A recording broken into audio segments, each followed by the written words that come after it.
No te ahiahi tonu nei I hikina ai te tapu I runga I ngā tai pitopito I whakaekea ai te rohe pōtai o tūhoi I rua toki e ngā pirihimana e whātau ki muri.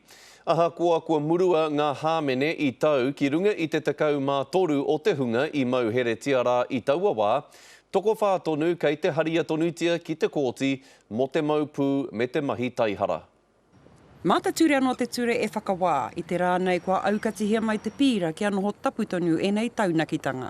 He ripine whakaataka I roto I ngā ringa o ngā pautoko roia a te krauna, e ki te ai te hunga whakapai, e whakapakariti nāna I roto I te āhua whakawairiri hoia, me te maupū I te tau 2006 māwhitu.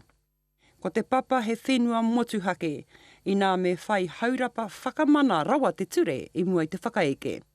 Ko te raru ke I tahuri rātau ki te hunahuna kāmera haere ki te papa whenua.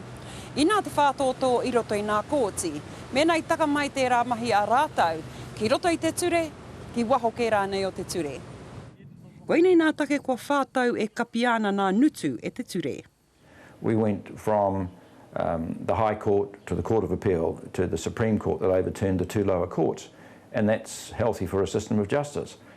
Tērā nō hei tā Gary Gottlieb mo te hunga kāhore I te matatau ki ngā hātepe o te ture, he kiko tonu. The reason we have appeal courts is it doesn't necessarily mean the judges got it right. And in fact, most appeals relate not to counsel having got it wrong, it's judges getting it wrong.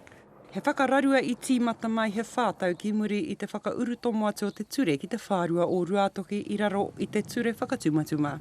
He te kaumā whitu noa I mauherea, engari ko te whārua katoa o ruatoki I pania e te ringa kaha o te ture. Hoi anō, ka hore aua whakapai I piri. I have advised the Commissioner that I am unable to authorise the prosecutions that have been sought under the Terrorism Suppression Act. Ka whakangāwari hea ke nā whakapai I te maupū me te taihara. Mai tēnei kōtia nō hoki ka murua nā hara o te kaumātoru.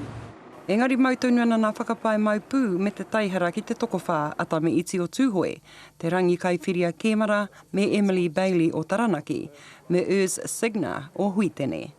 Ko te matapai ka tūrātau ki mua te kōti a te tauhou. Tini Molyneux, te karere.